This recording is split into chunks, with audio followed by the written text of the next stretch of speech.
There. Hope that you have been having a great week so far and hope that you have had a great day.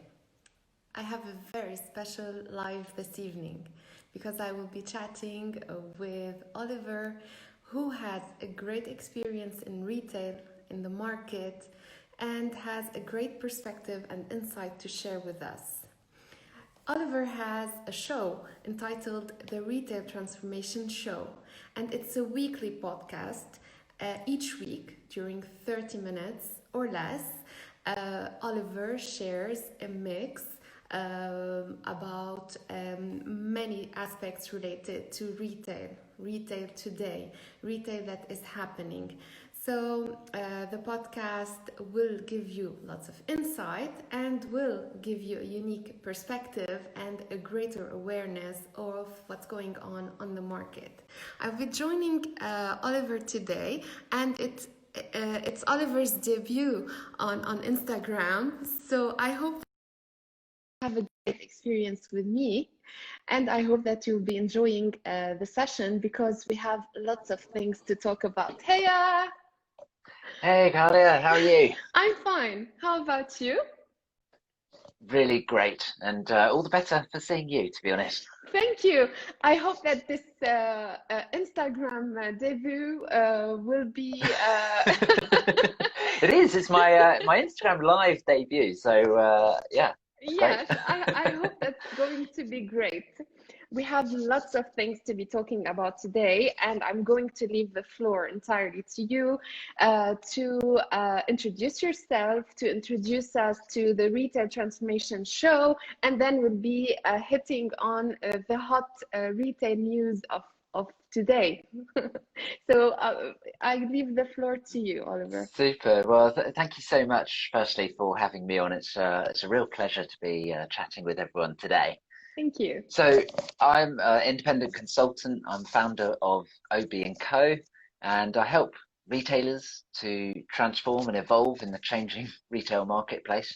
There's obviously a huge amount of challenge going on right now, and I help to streamline, simplify, and change operations to make things better, to help people keep competitive, to help companies stay in business ultimately and serve their customers.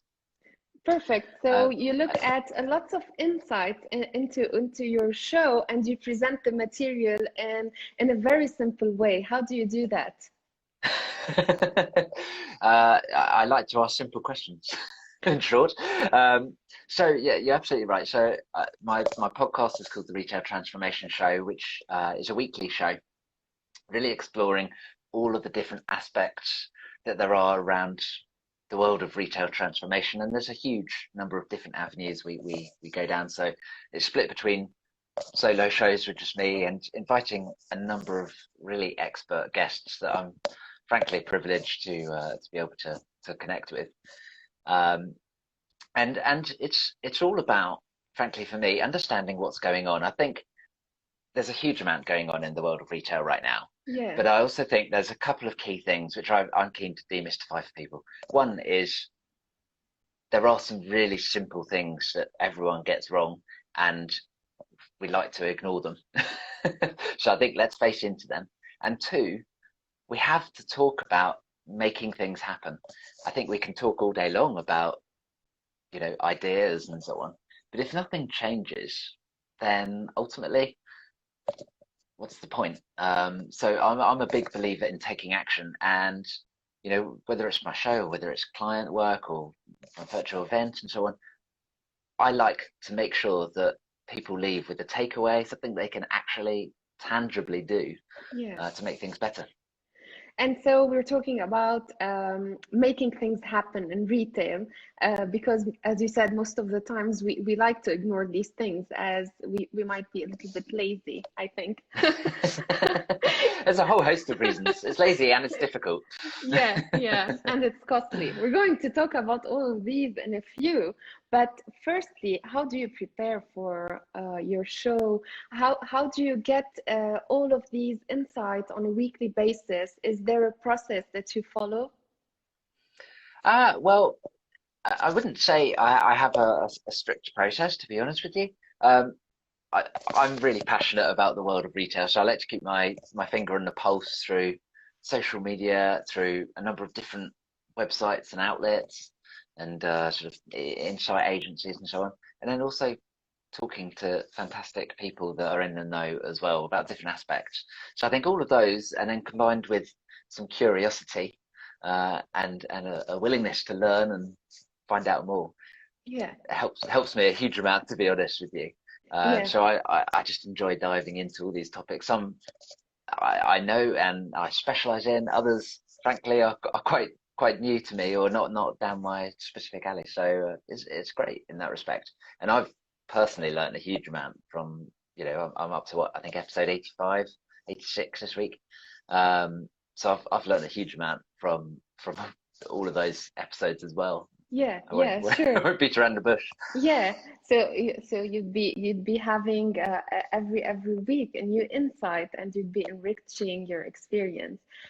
Oliver, information has become widely available for customers today and for retailers. I mean, how can someone take a stand? How can he look at information as being credible, reliable, or unreliable? I mean, how can you help people choose the right things in terms of information? I think you're absolutely right. We're overloaded with information and intel right now.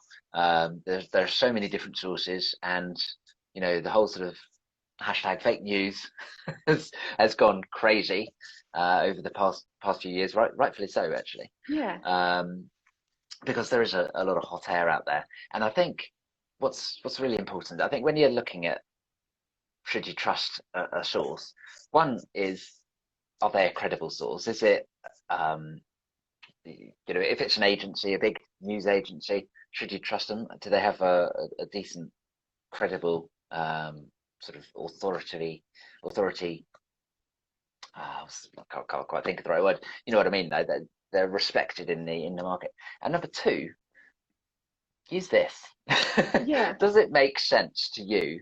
Because if it doesn't, then there's something probably wrong. I often think back to one of my first bosses when I first joined Tesco, who always used to say, the first answer is the wrong answer. And that was very much in respect of when you first see something, if you don't like it, if it's not quite right, if it doesn't quite feel like the right thing, then dig deeper, explore more, challenge more, and actually you can find out a whole lot more. So I think that's one of the keys to curiosity, which is a word I always come back to a huge amount. I think it's incredibly important in the world today. yeah, yeah. So we need to invite, I mean, every brand manager, every responsible to rethink the news and put them into perspective in relation to their own brand. I mean, sometimes things work out for one brand, but not necessarily for your brand, and it's important for you to have that amount of thinking in order to see what fits or not, which is really important. And retail trends have become, I think, a hot topic today. We read retail Yeah. trends, we're seeing them all around. So, how can retail trends be beneficial to retailers? So I think there are a number of different trends, and again, a lot of them end up being hyped up, lots of hot air, people perhaps not even really understanding some of them. I'm thinking about trends like omni-channel, which in itself is absolutely right, but what ends up happening is a lot of people talk about it, but don't really understand it. So it gets confusing, it gets muddled, it gets misdelivered, frankly. I think trends are really important because actually the market is continually evolving. There have been some really big changes going on in the marketplace over the past few years, and Yeah. in particular, even more changes going on over the past few months and weeks, right? So, I mean, if we look at some of those changes that have been going on just recently, we've seen trends like e-commerce and digital channels exploding. Yeah. You know, with shops shut across the world as lockdown commences and reopens across the different markets, e-commerce of course, certainly for the non-essential elements, been a different element that frankly has been the only outlet for people to be able to buy stuff. And I think that's incredibly important because it's not like it's a new trend, but it has accelerated. And the word accelerate is so important right now. I'm sure I'm going to be saying it a few times over the next few minutes. But we've seen e-commerce growing and growing and growing. And what's happened is it's leapt up. Yeah. Whether you've seen the data or not, you can probably relate to that, I'm sure. And what's going to happen is as shops do reopen, and around the world they're reopening at different timescales. In the UK, we've just had ours reopen this week, actually. That e-commerce percentage will drop down, but it won't drop back down to the amount where it was. We've had so many new customers try e-commerce, whether it's in grocery or whether it's in any other category as well. Try e-commerce for the first time, which seems quite bizarre to probably all of us sitting on this live broadcast. Right. But absolutely, some people are just exploring this world, and it does, give a lot more visibility into expanded ranges, sometimes cheaper prices, lots of different opportunities, even conveniences with Amazon Prime and so on. And I think that's going to be an interesting thing as we continue through our socially distanced shopping world. I can't see e-commerce returning to the levels it was at, but it's an exciting change actually for me because it does bring in lots of different elements because you can, for example, increase a range much more broadly than you can hold in a physical shop or even in a pop-up as well. Yeah. So it's an interesting trend, that for sure. Yeah. Other trends are around. Go on. No. Sorry, I wanted to ask you if there are other trends that we need to also look at specifically related to the COVID-19 situation that we have recently gone out of. Well, I mean, we're seeing shops reopening, as I say, and that's putting in a huge amount of stress for retailers right now because there are some really big operational costs to take into consideration.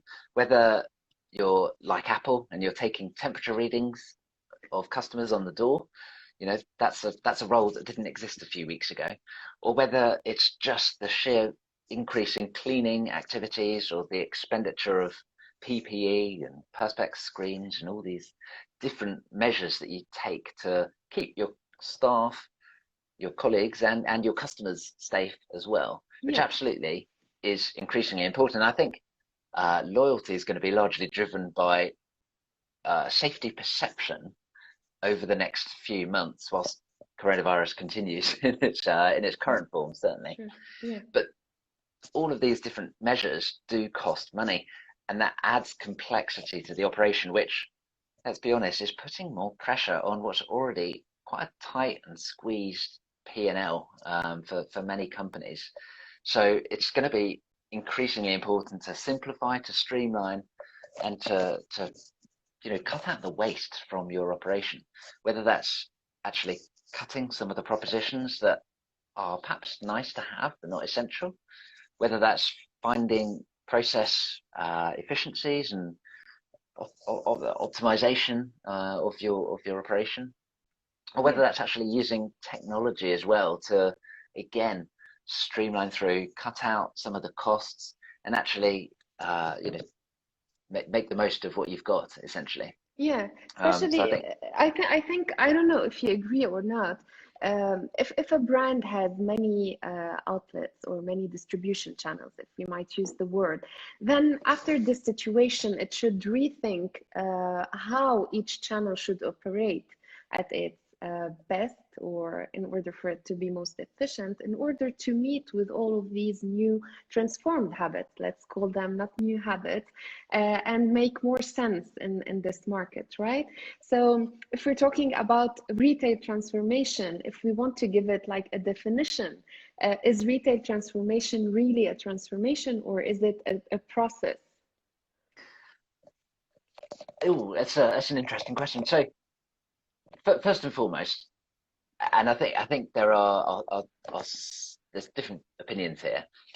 Do you ever get to the end of a transformation? For me, you don't, because by the time you get to the end of the transformation, the world has moved on.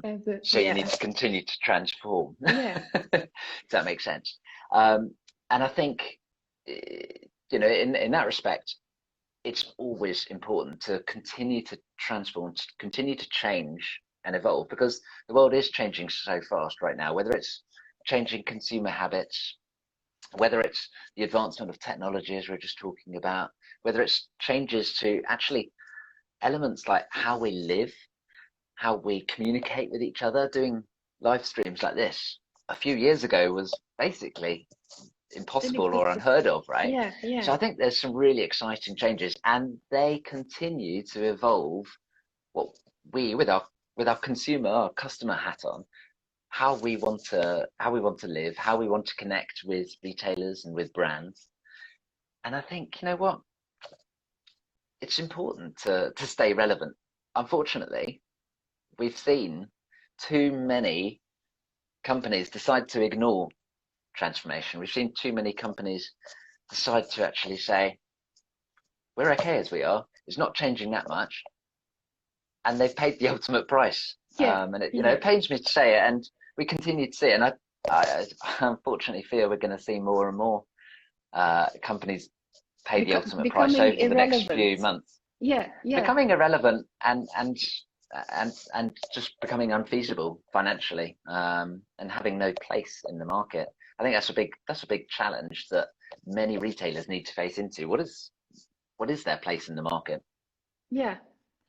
Let's pop into a little question that we have. I think you can see it on the bottom of your screen. What would change, in your opinion, in the customer behavior towards consuming or buying in the e-commerce business?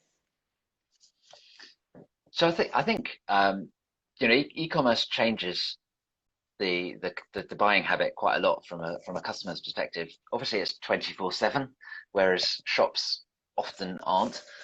So it's very easy in the world that we live in, where we could be sitting on the sofa watching Netflix or Amazon Prime, whatever, phone right there. You can do shopping instantly. And I think that's going to be a big, we talked about trends earlier. I think that's going to be a massive trend for the next few years, social shopping, that is actually, it's just there whilst you're not really even concentrating. It's not like you're saying, I want to go and have a look and scroll through and click buy. But whether you're scrolling through social media or whether actually you're watching a show, a TV show, on streaming, whatever, a live stream, the option to just go in and straight buy is very, very easy to access right now with e-commerce. And I think that's incredibly exciting. I think it probably could hurt some people's wallets with a bit too much frivolous clicking of the buy now button. Or the one click button, the Amazon one click. Very dangerous. I think that could be dangerous for some people. But also at the same time, it could be dangerous for retailers if the returns policy, for example, is a bit too lenient and you have to ship a product out and bring it back in. And that's, again, it's adding operational complexity and operational cost as well. Yeah. In line with that question, do you think the e-commerce or maybe digital native brands would also need to rethink their life on the market by expanding into physical outlets? And this question of e-commerce would prevail and physical retail will die, or no, the physical retail will stay and e-commerce will not die. I mean, we're living into that dilemma, but what do you think about it? So is there a place for e-commerce and physical retail in the world? Absolutely, yes.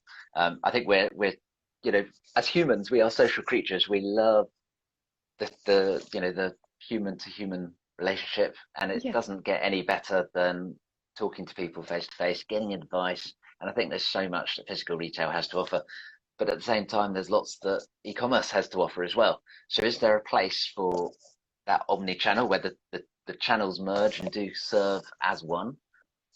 Absolutely. I think, yeah, for sure there is. I think we probably spend a bit too much time, a bit too much hype talking about the death of the high street and the end of physical retail, blah, blah, blah.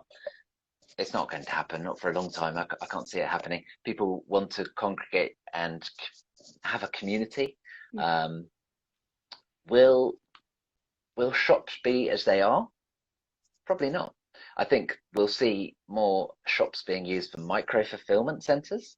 I think we'll see more shops being used to house a community of loyal fans, essentially. Probably not at the moment, with coronavirus, but that's not going to last forever. I don't think. So I can absolutely see that happening. And I know you love pop-ups, and for me, that's one of the big opportunities for the digital native brands, that they can actually get into physical pop-ups and they can serve their local audience Yes. with a proposition, with a surprise, build that relationship, build that loyalty, build that love as well. And that's an exciting change in the retail market right now. Yeah. So I wanted to get to that point naturally to the, to talk about physical stores and pop-up stores. We're talking a lot about experiences. I don't know if the term retail experience has become a vulgar term or a vulgarized term. It's another one of these hyped up words, experiential retail. Exactly. So, And we can go to these experiential stores, but yet see that they are serving concepts that we already have seen before, maybe with little tweaks here and there. But what is experiential retailing, in your opinion? So experiential retailing, I think there's several different forms, and it depends on the category. For me, experiential retail is actually about making the most of the face-to-face contact or the relationship with the customer, because actually you can do experience online as well. Let's not forget about that. So it could be, and it's not just about selling either. It could be about training and teaching your customers how to love your product, how to get the most out of it. So that could be a live cooking lesson in store if you're selling food, or it could be how do you set up a smart home if you're in consumer electronics, something like that. Actually, someone can come in, they can engage with other people, learn something, take something away. But equally, it could be something more of a once in a lifetime opportunity, or a money can't buy opportunity. So that could be the equivalent of a celebrity coming in to do a talk, a performance in store. It could be actually getting a product designer into store to say, I'm going to give you a talk to explore more about how a particular clothing line was designed or created, or the inspiration behind a product. I mean, for your fans, that's amazing stuff, really great content and really interesting, and it's only going to actually deepen the relationship even more, which is just a fantastic opportunity. Yeah, and we're seeing that these relationships are becoming more and more horizontal. I mean, not only customers are dictating or giving their opinions in the brand, but they are being part of it, and they are helping the brand grow, which And leads, just cycling back to yeah, that word community again. Exactly. Absolutely, bring your customers in and help them be the advocates for your brand. Brand advocacy is another one of those sort of big words, but actually make it happen. Yeah, If Apple do this in an incredible way, right? yeah, Apple stores are packed with people that just love their product. yes, And and they they just want to create be that love. there. Yeah, Yeah, yeah. and they create that love, and they talk, and they work with each other, whether it's looking at the new ranges coming out in stores, or whether it's actually at some of their tutorials and their sort of master classes, which is another type of experience. Yeah, they do a fantastic job of bringing their community, their fans together, and letting them integrate and build the love. Yeah, yeah. This is really an important point, and it And will. just on that, just one other thought on that. Sorry, it's a very intentional decision that Apple make, for example, to do that. It doesn't just happen by chance. It is by design, and I don't think we should ignore that fact. It's very carefully crafted the way they work. They have a Yeah, very clear operating model, very well thought out process to make sure that happens effectively. yeah. And let's think about elaborating that in a bit. I wanted to ask you about the importance of the social dimension in the retail. Today we have seen that the aesthetics are really important, the collection, the offering, timely offering, personalized offering, all of that is really important. And yet this social aspect, like going down to the retail, talking with other people, interacting, talking with the team members is really important. However, do you think that the way we used to train our employees to come and sell a product has been changing? Do we see retailers accept that today a brand rep is more than a seller? I think that's a really big change that's coming. So right now, if you look at department stores, yeah, and you look at the beauty hall, cosmetics floor, whatever you want to call it, where there's a number of different brand reps all keen to do sometimes the hard sell. It's not a pleasant shopping experience. They know their niche, their sort of category, their range very, very well, and they're just keen to push that. Whereas actually a lot of customers are trying to get through very quickly, or they know what they want, and it's a replenishment activity. So I think there's elements there that seem quite outdated nowadays, particularly where actually people want to explore, they want to discover a lot more. And that offers a couple of different challenges. One, it's a different mindset. So I think there's a lot more about building relationships. And two, the whole internet has changed everything with regard to product knowledge. Yes. Because suddenly you can be in store and you can look up probably Exactly. all the information that you could possibly want to know about whatever it is and read all the reviews. So Yeah. you can instantly be as knowledgeable as that staff member, basically, Exactly. unless they happen to try everything and really, embed everything. So I think it's a difficult place to get to.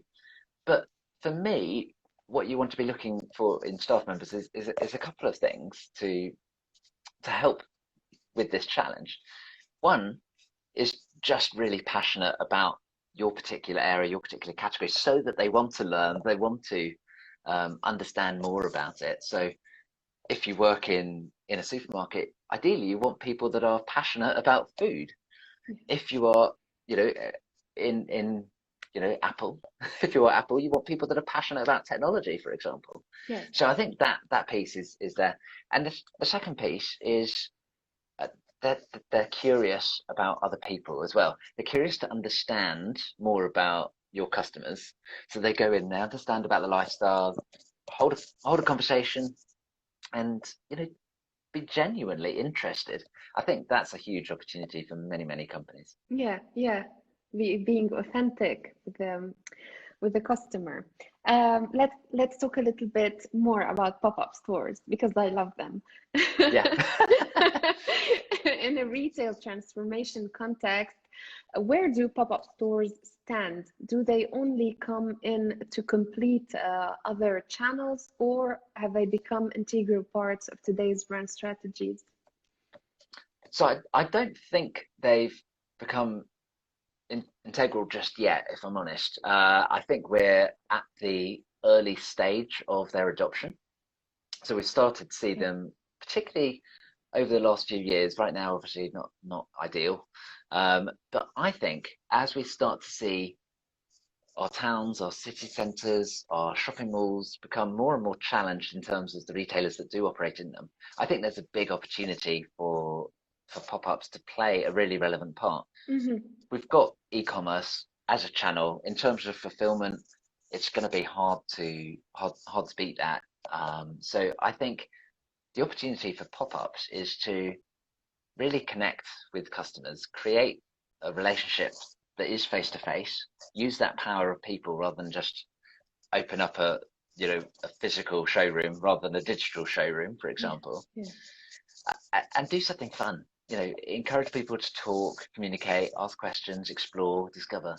All of these things you can do in a store. And a pop-up's great because you can get in without signing up for a 25-year lease, or in one instance I've heard a 300-year lease. I don't know who's going to want to operate a store in that long, but there we go.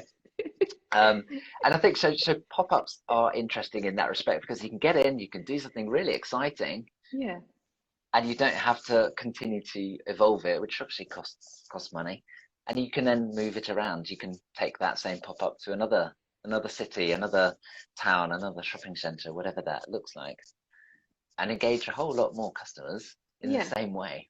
What about the co-creation of experiences? I mean, we're talking not only about creating an experience or delivering an experience, we're letting also customers co-create their experience.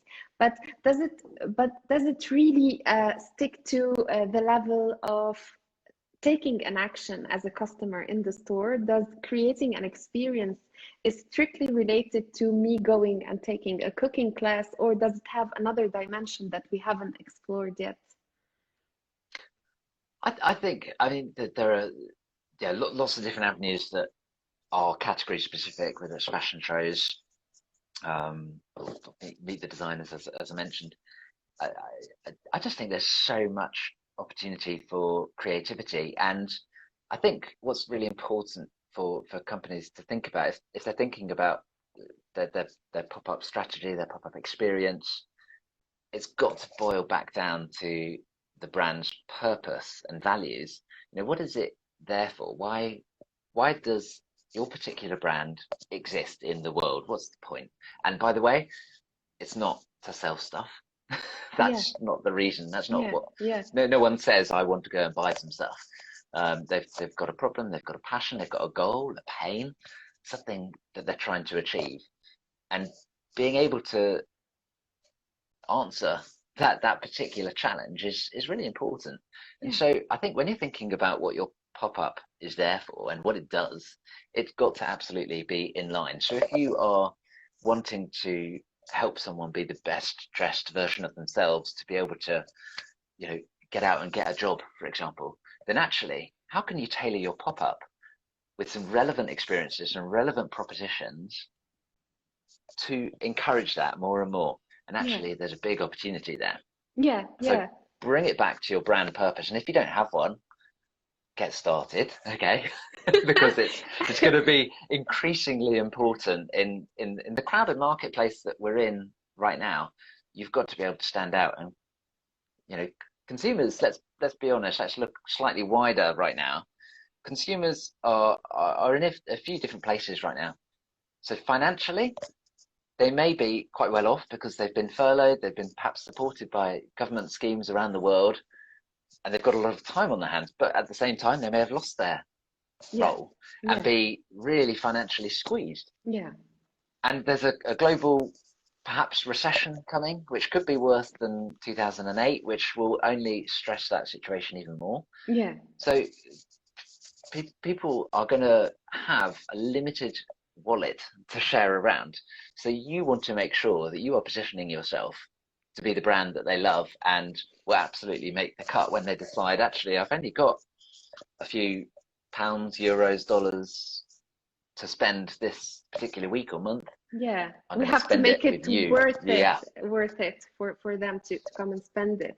But also, I'm a little bit curious to know about the ways, the technological items today that we are including in these stores in order to create that connection between the offline and the online world. I mean, in pop-up stores, we have been looking at many fine examples. For example, digital mirrors, connected pods, and Instagrammable types of pop-up shops. How do you think that these types of shops are also helping brands increase their value on social media? So I think there's a few different ways, right?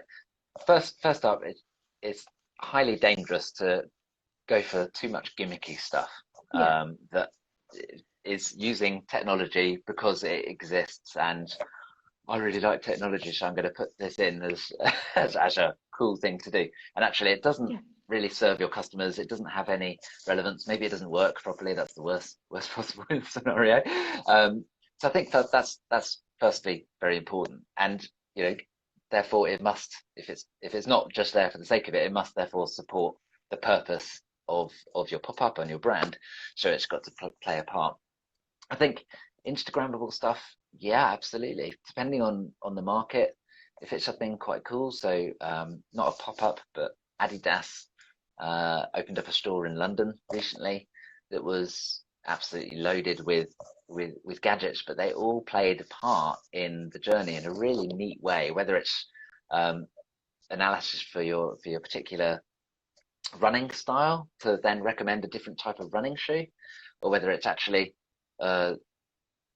virtual mirrors that can help you to actually change. You know, if I want a bigger shirt, a smaller shirt, whatever, I can call for that directly from the change room.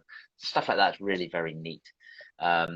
But let's be honest, if you're doing it in a pop-up place, it could be quite expensive to invest in all of that technology. Yeah. So you probably want to have a strategy to make sure that your pop-up is sustainable in as much as financially sustainable. You can move it around. You're not, buying a load of gear for a few For weeks one or shot. for Yeah.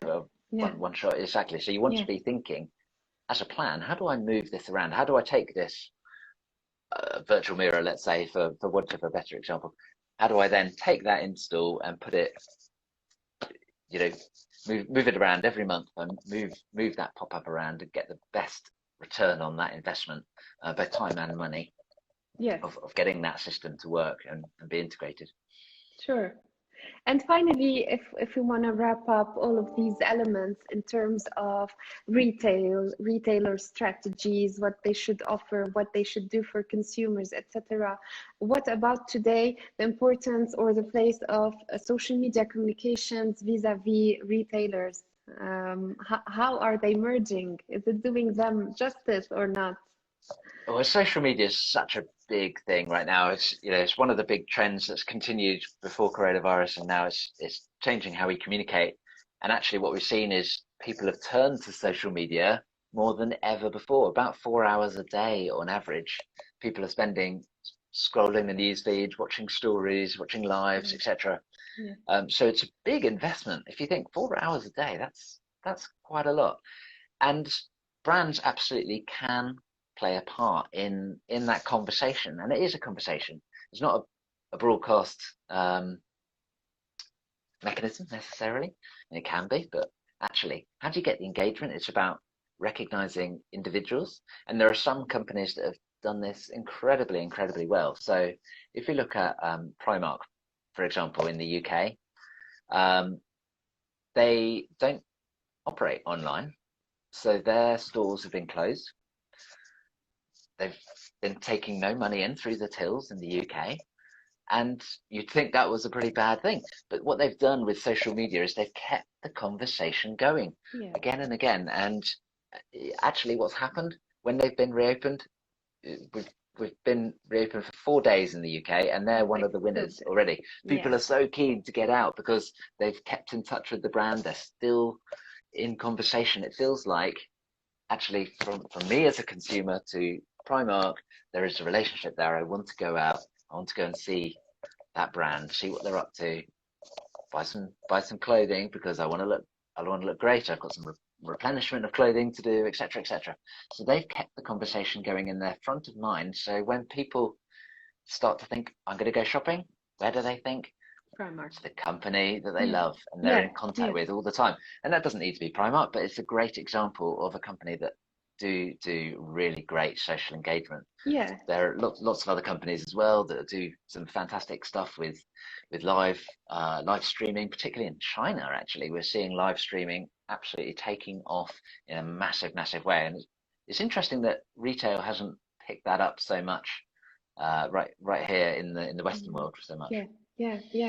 And to end that note on social media and communications, you have seen more and more, especially during the confinement, that brands were coupling up with either celebrities or do-it-yourself or artists or makeup artists to promote their brand. And funny you mentioned it because Primark had been doing it a lot. I mean, getting celebrities or people who are specialists in these areas, and they were just talking about these things they are passionate about without really interfering with the sales process, as you say. So what about these collaborations today? in the retail Yeah, I mean, world? influencer marketing is, yeah, it's big.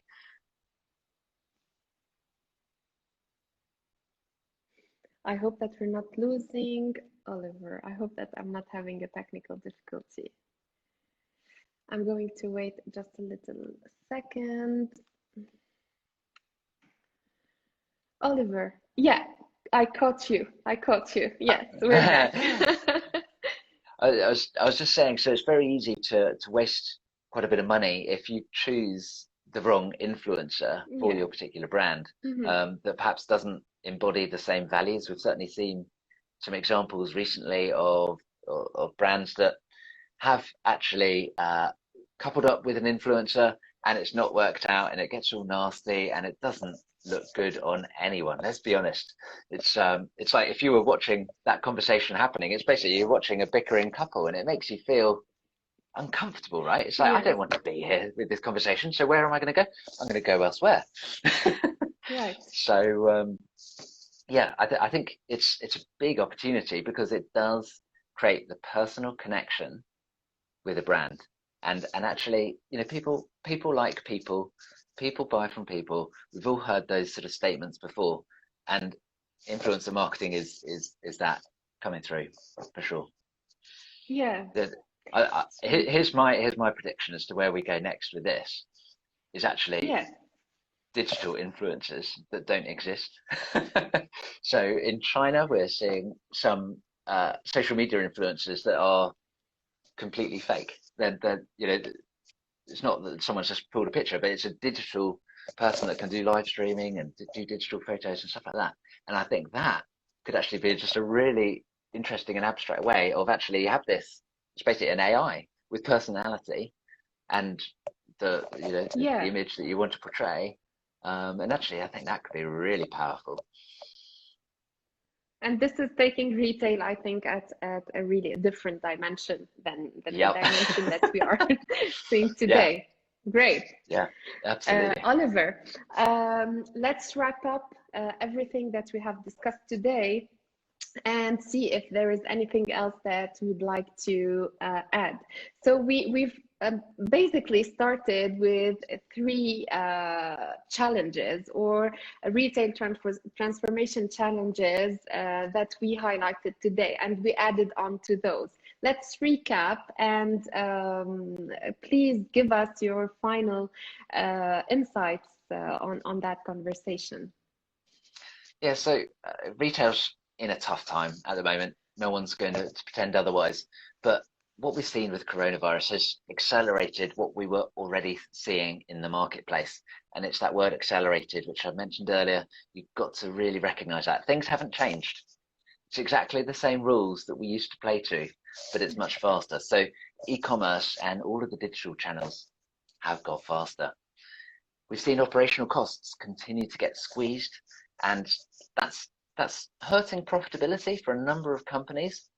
But it's important to continue to simplify your operations to make sure that you are operating effectively and competitively as well.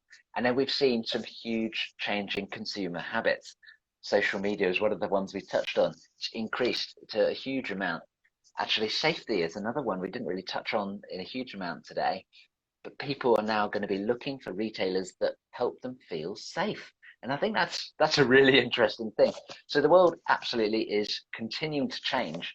So I would absolutely urge you to change with it. Do not wait for things to fall down around you. Make sure that you continue to evolve. Make sure that you continue to transform and you stay agile and you stay in touch with the marketplace as well. Yeah, very important key giveaway messages. And I think it relates back to our opening statement about your show and about your approach of doing things. Absolutely. Oliver, Would you mind if I mentioned if people are really passionate about changing and staying in touch with the world, then if you don't mind, I do have a virtual event which I'm holding please. on the 9th of July. It's called Retail Transformation Live and it's free to attend. So I'd love to see you all there. We've got a full day of content diving into the future consumer, diving into what it's going to take to be successful after COVID. We're going to be diving into leadership. We're going to be diving into actually reinventing yourself, sustainability and convenience, lots of different important topics, and some live networking as well, which everyone always loves. So people can grab their free ticket from retailtransformation.live if they're interested in joining us. Okay. So I wanted to give you the time to explain about all your future plans. So they can log in, they can get their free tickets, and I want on your behalf to invite them to go to your website and to subscribe to the podcasts, the weekly podcasts. And I had made a small screenshot of the website, but everything is there. All of the episodes, I think we are on the 85th episode, and they can get in touch with you and contact you and ask you all of the questions they want to. Oliver, I hope that this debut was as you expected and better. And I hope it was fantastic. I hope the experience was good, talking about experiences. This is very important. And I hope that we can have you with us, maybe to talk about other important insights on retail. So I hope that we can arrange something soon together. That sounds absolutely awesome. Thank you so much for inviting me on. It's been really great and some fantastic questions and topics that we dived into as well. So thank you. Thank you. And thank you for all of these insights and for your time. And have a great weekend. You too. Bye-bye. Stay safe, everyone. Bye. Ciao. Thank you.